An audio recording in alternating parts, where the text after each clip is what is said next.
What's up, Jet Nation? A lot of Jets fans seem to believe the Jets are going wide receiver at pick 10. But what happens if we don't?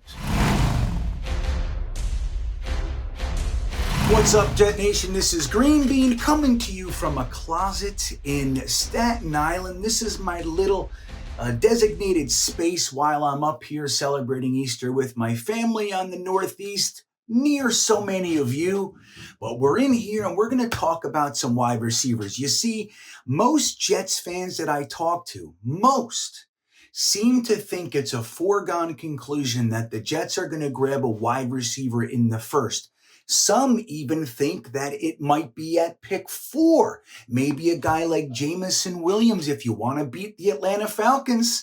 If that's your guy, if you want to get ahead of Atlanta, who just might take a wide receiver, they're thinking that pick 4 is going to have to be the pick that you do it. Another excuse not to grab an edge rusher for the 23rd straight year. That's all I hear. But let's say the Jets don't go wide receiver at 4 and they don't go wide receiver at 10. What would be the logic? Again, most Jets fans that I talk about this with, they damn near lose their minds. As soon as we get to pick 10 and wide receiver isn't one of those two picks, they're out. They don't want to talk to me anymore. That's what happens.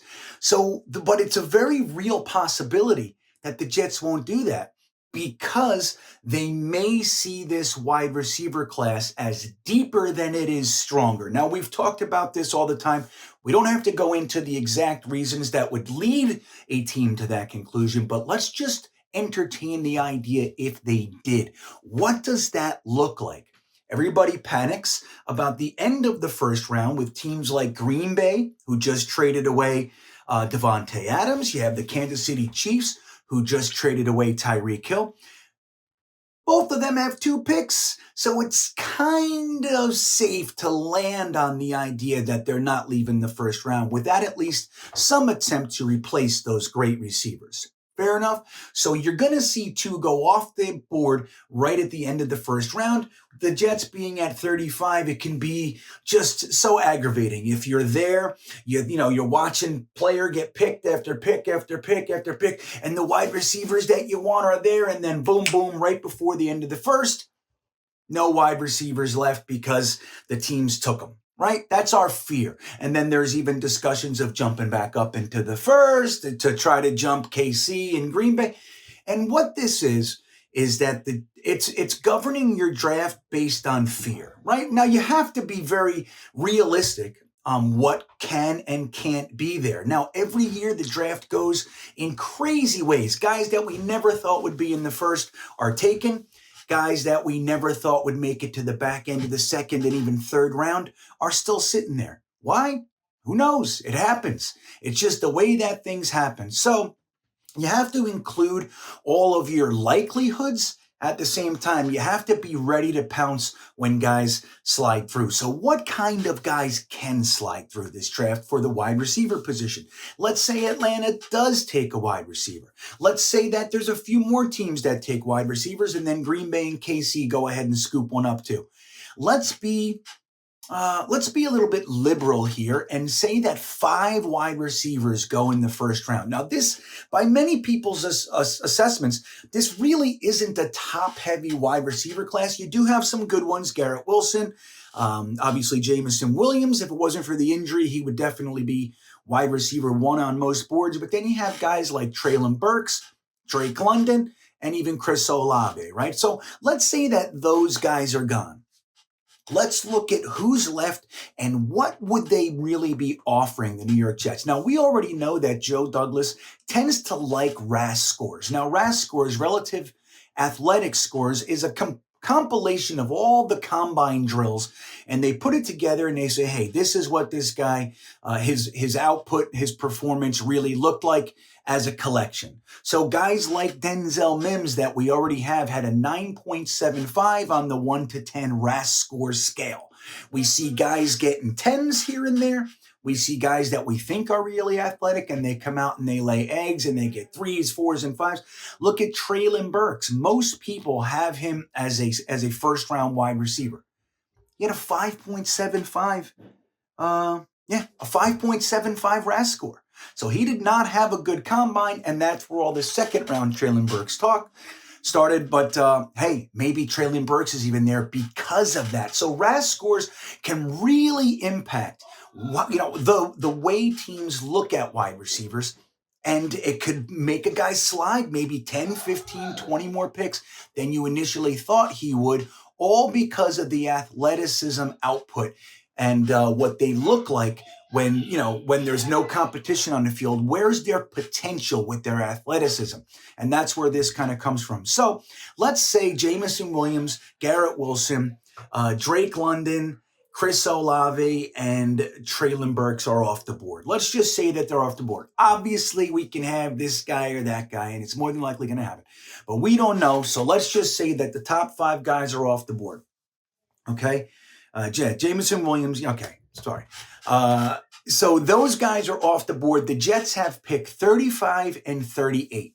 So what's left? Well, let's look at the RAS scores and see what's left. Did you know that the guy with the highest RAS score in this wide receiver class is a little known fella by the name of Isaiah Weston out of Northern Iowa, a 6'4", 212-pound wide receiver who had a perfect 10.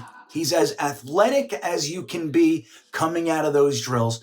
Isaiah Weston. Now, more than likely, you wouldn't even need to use a second-round pick on Isaiah Weston. You could probably get him later, but even if you wanted to ensure that you get your guy, use your third-round pick on him, and secure your guy. If you want to get the most athletic wide receiver in this class, at least as far as combine goes, you got Isaiah Weston sitting there at 6'4", 212 with a even 10 RAS score. Now, who comes next? This one's going to be interesting, and this is one of the guys that you see kind of bouncing in and out of the first round conversation, and that is Christian Watson, who got a major boost with Chris Sims naming him the second overall wide receiver in the class. Now, just for some context, last year he had De'Ami Brown over Jalen Waddle. So I don't know. I mean, look, it's early in their careers, but it's not looking accurate so far, right? Jalen Waddle looks a little bit better than Brown. So you got to take that into consideration. At the same time, Christian Watson, he played at North Dakota State, so a lot of people don't really like, playing against teams like James Madison and Albany. Putting up great numbers against Albany isn't exactly the SEC. And when you look at Christian Watson's numbers over his career, he's essentially a 2 to 4 catch a game guy, and he's never had more than 1 touchdown in a game and all that. So he's solid, but he's not blowing the doors off the place. But guess where he stands with relative athletic score?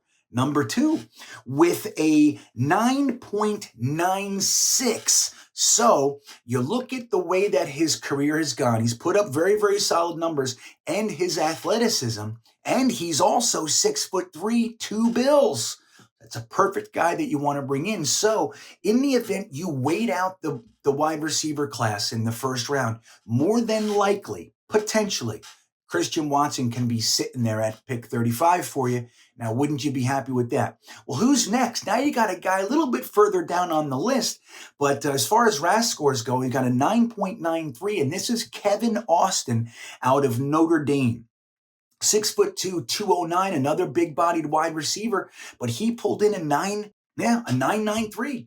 So when you're talking about athleticism for guys with that size, he's off the charts. I mean, this guy is somebody that you would definitely, if you're looking at athleticism and what they can bloom into, Kevin Austin's another one. You'll definitely be able to get him in the second round, maybe even third, and you can grab him and be happy. Just like look, you're spending a first round pick on a guy. It's a crapshoot. You look at the crapshoot in the third round, and he happens to be uber athletic.